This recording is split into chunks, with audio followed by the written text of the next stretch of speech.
Okay, അപ്പൊ നമ്മള് ഈ 10ാം ക്ലാസ്സുകാരുടെ പരീക്ഷ ഇങ്ങനെ എടുത്തല്ലോ. ഇവർക്ക് എപ്പോഴും ഉള്ളൊരു കൺഫ്യൂഷൻ ആണ് ഈ കൊടുത്തിരിക്കുന്നത്. എന്താ മിസ്സേ? കുഞ്ഞ് ആണായിരിക്കോ പെണ്ണായിരിക്കോ? അതെങ്ങനെ അശ്വിനി മിസ് നമുക്ക് മനസ്സിലാവാം?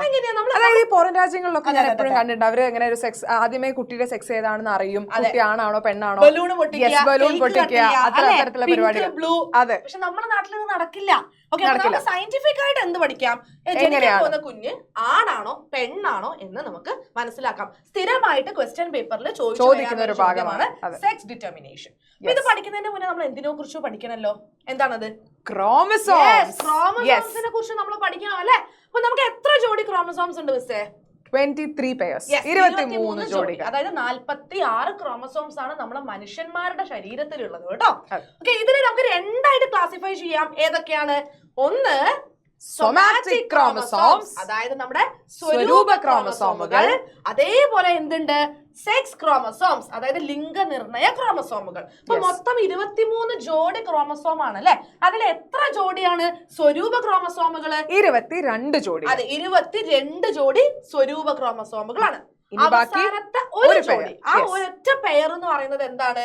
നമ്മുടെ സെക്സ് ക്രോമസോംസ്, അതായത് ലിംഗനിർണയ ക്രോമസോമുകളാണ്. പക്ഷെ ഇത് ആണിലും പെണ്ണിലും ഒരുപോലെയാണോ?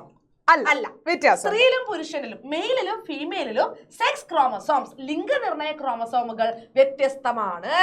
അതായത് ഒരു ജോഡിയല്ലേ? ഒരു ജോഡി എന്ന് പറയുമ്പോൾ 2 എണ്ണം ഉണ്ടാവേ, അത് ഓർക്കുക കേട്ടോ. അപ്പൊ മെയിൽ പുരുഷന്മാരില് എന്താ? എക്സ് വൈ, അതായത് രണ്ടും വേറെ വേറെയാണ്. രണ്ടുപേരും എന്താ? വേറെ വേറെ. എക്സ് ആണ്, വൈ ആണ്. ഇതാണ് പുരുഷന്മാരിലെ ലിംഗനിർണയ ക്രോമസോം, സെക്സ് ക്രോമസോം. അങ്ങനെയാണെങ്കിൽ സ്ത്രീയില് പക്ഷെ അങ്ങനെയല്ല, എക്സും തന്നെയായിരിക്കും. അപ്പൊ എക്സ് ക്രോമസോം അല്ലെ? അതാണ് ഇവിടെ വരുന്നത്.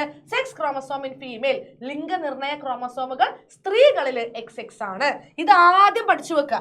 ഇതാണ് ഇതിലെ ഏറ്റവും പ്രധാനപ്പെട്ട കാര്യം. XY XX, പുരുഷനിൽ XY, സ്ത്രീയില് XX. എന്നാലേ നമുക്ക് നേരത്തെ മിസ് പറഞ്ഞ ചോദ്യം, അതായത് കുഞ്ഞ് ആണായിരിക്കോ പെണ്ണായിരിക്കോ എന്ന് നമുക്ക് ഐഡന്റിഫൈ ചെയ്യാനായിട്ട് പറ്റുള്ളൂ. അപ്പൊ നമുക്ക് നോക്കാം അല്ലെ? അപ്പൊ ഇതിന് വേണ്ടിയിട്ട് നമ്മൾ ടെക്സ്റ്റ് ബുക്കിൽ കറക്റ്റ് ആയിട്ട് ഇതുപോലെ ഒരു ക്രോസ് കൊടുത്തിട്ടുണ്ട്. അപ്പൊ ഈ പെട്ടിക്ക് നമ്മൾ എന്തോ പറയുമല്ലോ, എന്താ പറയാ? പുന്നറ്റ് സ്ക്വയർ. നമ്മൾ അങ്ങനെയാണ് പറയാ അല്ലെ? ഇതെന്താണ്? പുന്നറ്റ് സ്ക്വയർ ആണ്. രണ്ട് രീതിയിൽ നമുക്ക് വേണമെങ്കിൽ ഇത് കാണിക്കാം. ഈ പെട്ടി വരയ്ക്കുന്നതാണ് സത്യം പറഞ്ഞാൽ കുറച്ചും കൂടി നമുക്ക് ഇങ്ങനെ ഫിഗർ ആയിട്ട് ഇങ്ങനെ കാണുന്ന സമയത്ത് പെട്ടെന്ന് നമുക്ക് മനസ്സിലാക്കാൻ ടീച്ചേഴ്സ് പ്രിഫർ ചെയ്യുന്നതും ഇതുപോലെ ചെയ്യുന്നതാണ്. നമ്മൾ ടെക്സ്റ്റ് ബുക്കിൽ ഇത് ഇങ്ങനെ കൊടുത്തിട്ടുണ്ടല്ലോ. അപ്പൊ ഇവിടെ നമ്മൾ എന്താ ചെയ്യേണ്ടത്? നമുക്കറിയാം സ്ത്രീയിൽ എങ്ങനെയാണ്? എക്സ് അല്ലേ? എക്സ് ക്രോമസോംസ് ആണല്ലേ? അപ്പൊ നമ്മള് ബീജകോശങ്ങൾ ഗാമീറ്റ്സ് എഴുതുമ്പം എന്ത് ചെയ്യണം? വട്ടമിടണം.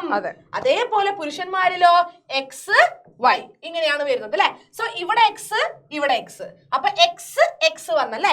എക്സ് വന്നാൽ എന്താണ് മിസ്സേ? എക്സ് വന്നാൽ എന്ത് കുഞ്ഞാണ്? പെൺകുഞ്ഞാണ്, ഗേൾ ചൈൽഡ് ആണ് അല്ലെ? ഇനി XY വന്നാലോ? ബോയ് ചൈൽഡ്, ആൺകുഞ്ഞായിരിക്കും. ഇവിടെയും എക്സ് വന്നാൽ ഗേൾ ചൈൽഡ്, ഇവിടെയും XY വന്നാൽ അത് ബോയ് ചൈൽഡ് ആയിരിക്കും. ഇങ്ങനെയാണ് നമ്മൾ എന്ത് ചെയ്യേണ്ടത്? ഒരു കുഞ്ഞിന്റെ എന്ത് തീരുമാനിക്കുന്നത്? അതായത് സെക്സ് ഡിറ്റർമൈൻ ചെയ്യുന്നത്. അങ്ങനെയാണെങ്കിൽ അച്ഛനാണോ അമ്മയാണോ ഇതിന് കാരണക്കാരൻ? ഒബ്വിയസ്ലി അച്ഛനായിരിക്കും അല്ലെ? അച്ഛനാണ് ഇവിടെ ജനിക്കാൻ പോകുന്ന കുഞ്ഞിന്റെ സെക്സിനെ ഡിറ്റർമൈൻ ചെയ്യുന്നത്. കാരണം എന്താ? അച്ഛനിലാണ് ഡിഫറെന്റ് ആയിട്ടുള്ള ഗമീറ്റ്സ് അഥവാ ബീജകോശങ്ങളുള്ളത്, എക്സും വൈയും. അമ്മയിലെ എക്സ് തന്നെയാണ്. അപ്പൊ അമ്മയ്ക്ക് എന്ത് പറ്റില്ല അല്ലെ? അതായത് അച്ഛനിൽ നിന്ന് വൈ ക്രോമസോം വന്ന് അമ്മയിൽ നിന്ന് എക്സ് ക്രോമസോമും കൂടി ചേരുമ്പോഴാണ് കുഞ്ഞ് ആൺകുഞ്ഞാവുന്നത്. അപ്പൊ ഈ ഒരു ലിംഗം നിർണ്ണയിക്കുന്നത്, ജനിക്കാൻ പോകുന്ന കുഞ്ഞിന്റെ സെക്സിനെ ഡിറ്റർമൈൻ ചെയ്യുന്നത് ഫാദർ ആയിരിക്കും. അത് നിങ്ങൾ ഇവിടെ ഇതിങ്ങനെ പല രീതിയിൽ ക്വസ്റ്റ്യൻസ് ചോദിക്കാറുണ്ട് അല്ലെ? അതായത് എന്തുകൊണ്ടാണ് അച്ഛനാണ് ഡിസൈഡ് ചെയ്യുന്നത് കുഞ്ഞിന്റെ സെക്സ് എന്ന് ചോദിക്കാറുണ്ട്. അല്ലെങ്കിൽ ആരാണ് കുഞ്ഞിന്റെ സെക്സ് ഡിസൈഡ് ചെയ്യുന്നത്? ആ രീതിയിലും ക്വസ്റ്റ്യൻസ് ഒക്കെ ചോദിച്ച് കണ്ടിട്ടുണ്ട് ക്വസ്റ്റ്യൻ പേപ്പറിൽ. മിസ്സിന് ഞാൻ ക്വസ്റ്റ്യൻ കാണിച്ചു തരാം. കണ്ടില്ലേ? ഇത് നമ്മളെ ക്വസ്റ്റ്യൻ പേപ്പറിൽ അതുപോലെ വന്നൊരു ചോദ്യമാണ്. ഇതിൽ ബി നോക്കിക്കേ മിസ്സേ. The chromosome of the father determines the sex of the child. Explain. നമ്മളിപ്പോ പറഞ്ഞ കാര്യം. അതായത് ചൈൽഡിന്റെ സെക്സ്, ജനിക്കാൻ പോകുന്ന കുഞ്ഞിന്റെ ലിംഗം നിർണ്ണയിക്കുന്നത് ആരാണ്? അച്ഛനാണ്. എന്തുകൊണ്ട്? എക്സ്പ്ലെയിൻ ചെയ്യണം. ഓക്കെ, മലയാളം. അപ്പൊ എന്തുകൊണ്ടെന്ന് വെച്ചാൽ നമ്മളിപ്പോ പറഞ്ഞത് തന്നെ അല്ലെ? അതായത് അച്ഛനിലാണ് എക്സും വൈയും നമുക്ക് കാണാനായിട്ട് സാധിക്കും. അമ്മയിൽ രണ്ടും എക്സ് ആയിരിക്കും. അച്ഛനിലാണ് എന്ത്? എക്സ് ക്രോമസോമും വൈ ക്രോമസോമും ഉണ്ടായിരിക്കും. അതുകൊണ്ടാണ് നമ്മൾ പറയുന്നത് അച്ഛനാണ് കുഞ്ഞിന്റെ ഡിറ്റർമൈൻ ചെയ്യുന്നത് എന്ന് പറയുന്നത്. ഇത് ക്വസ്റ്റ്യൻ ഞാൻ ചെയ്യട്ടെ ആദ്യത്തെ. ഈ ക്വസ്റ്റ്യൻ എന്നാ മിസ് ചെയ്തു മിസ്സേ.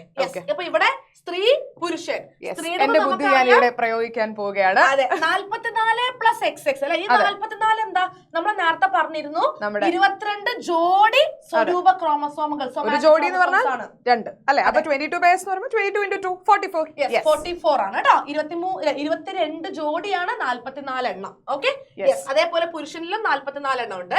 പക്ഷെ സ്ത്രീയിലെ സെക്സ് ക്രോമസോം XX, പുരുഷനിലത് XY. അപ്പൊ മിസ് ആദ്യത്തത് എന്താ? കുഞ്ഞ്. ഫസ്റ്റത്തെ കുഞ്ഞ് X-ഉം X-ഉം. Girl child. എന്താണ്? Girl child. ഓക്കെ. ഗേൾ ഇതും ഓക്കെ. ഇവിടെ ഗേൾ. ഗേൾ പെൺകുഞ്ഞാണ്.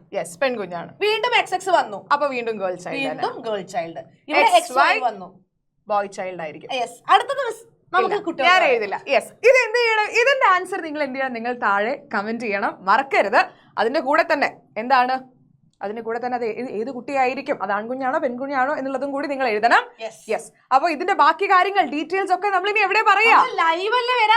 അല്ല, നമ്മുടെ മാരത്തോണും ബമ്പർ മാരത്തോണും ഒക്കെ കിടക്കുകയാണ്. ബമ്പർ ബൂസ്റ്റർ ഒക്കെ ഉണ്ടായിരിക്കും. അപ്പൊ എല്ലാവരും ഇതിന്റെ ആൻസർ താഴെ കമന്റ് ചെയ്യുക. ഞങ്ങൾ എന്തായാലും കമന്റ്സ് വായിക്കുന്നതായിരിക്കും അല്ലെ. അപ്പൊ എല്ലാവരും ലൈവിൽ വെച്ച് കാണാം. Tata, bye bye.